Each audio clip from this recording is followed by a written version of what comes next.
Look like everybody out there? Everyone out there, still got some caution from our medical staff that 3 guys might be a game time decision. I'm not overly concerned. I don't even know if we go through the 3 guys, but could be some changes post warm-up tonight. So Luff may or may not. Luff, yeah, obviously Luff called up for a purpose, so he may or may not, even for a D or a forward. 11 and 7 could be an option. Hopefully it's 12 and 6 we did reps with this morning with. With three guys, do you have enough bodies then, or? I think we will. The likelihood of all 3 not playing is probably minimal, so I think we'll be fine. Down the stretch here, do you see the games or can feel the games kind of ramping up intensity, physicality? Yeah, great question. Yeah, probably. I mean, it's this weekend. I think so. I think, especially, different teams are in different situations. Obviously, you had a Boston team over the weekend chasing history. And I thought we matched it pretty well. So, and Nashville's playing very well too. So, they probably got in a similar situation to us that, once they got past their deadline, once they got past a couple injuries, once you have your 12, your 6, you know what your lineup's going to be. You can get a little rhythm, and guys kind of slot in correctly. And I think that's where we're at. And I think we've put together 3 pretty solid games since then. Derek, what factors into who you call up as far as? Usually positional. I leave it to our management team. They see those guys every day.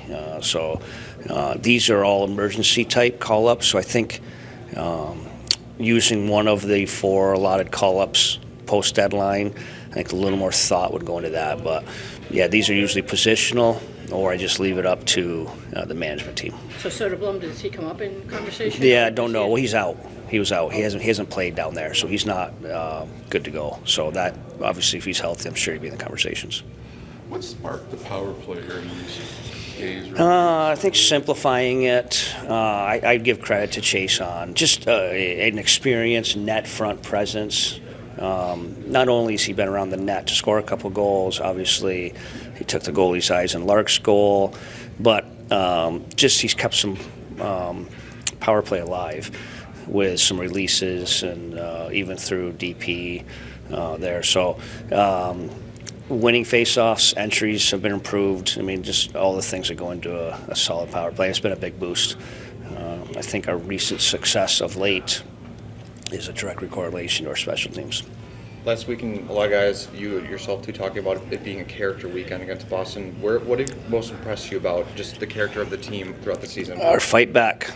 This group has fought back all year long. They've overachieved.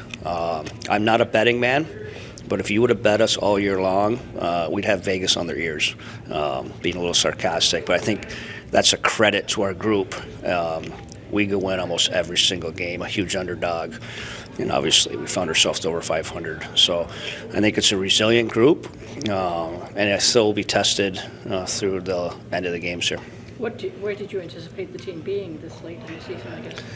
Well, I think we'd be pushing for that playoffs. I think that's clear. I mean, we're technically right there now.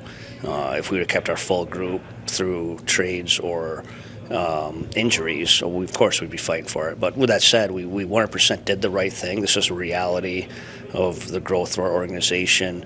But it's a reset, it's a change. I think you saw us feeling sorry for ourselves through that 6-game losing streak.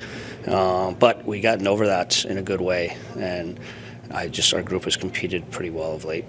Are you still feel you're in the chase? Of course we are, yeah. It's just I don't laugh, but everyone still has Buffalo strongly in there, and rightfully so because of the roster they're fielding and the team they have. And with that type of lineup, they've had an ability to win 6-7 in a row, put a string together, but we were tied with them winning last night. No one's talking about us, which is understandable. It's where both rosters are at. But again, a credit to the group. They just keep finding ways to compete and be right in there. It is funny. Sometimes it depends who it is, but they'll click you off on the screen. But that's kind of yell at the TV screen, like, "Hey guys, we're still there." You guys know I haven't talked about the play. I was all about this group and game by game. But it is funny how they clip us off and clip us on sometimes. But it's a reality. We've lost literally 6 guys of our lineup that was pushing there, that got us over the playoff line pre-deadline. So, but it's again a credit to this guy. But reliable, serviceable players. Austin Zarnick gave us great minutes on the weekend. It helped slot some guys correctly. We were able to put Suter up in the top 6, which I helped. So again, it's kind of my point earlier. You get once you have your team, you kind of get a rhythm. Guys can slot in with roles, and I think we did that over the weekend. I remember when you had that 5-game point streak to start the season, you kind of said it's overachieving or credit to the guys. Is that where you're still seeing now? Yeah, I think so. 60 games You know, later? for sure, I think so. I mean, I think player for player, roster spot for roster spot, this group has overachieved. Now, what does that mean? I don't know. And it's just been a good group, and it's come from the room. So, but it's going to be tested. We still have a lot of hockey left. To hold this group accountable on their compete level and keeping it at a standard that makes us competitive. I mean, this Nashville team, they kind of sold off a little bit, and they're 7-2. Well, I think that's I mean, can that? Well, I think that's my point of similar to us. You see some of these teams, they sell off and they go through a little bit of a lull, but then they get their roster. This is our group. Guys slot into spots. They get a little rhythm to it. And they've just played the right way, and that's been Nashville. And I'm not surprised from the compete, watching them back in the scout. They don't give up a lot. They obviously can still defend. They have a couple of the best D in the world, one of the best goal attenders in the world. You build around your strengths, and I think that's what they're doing, and that's why they're successful.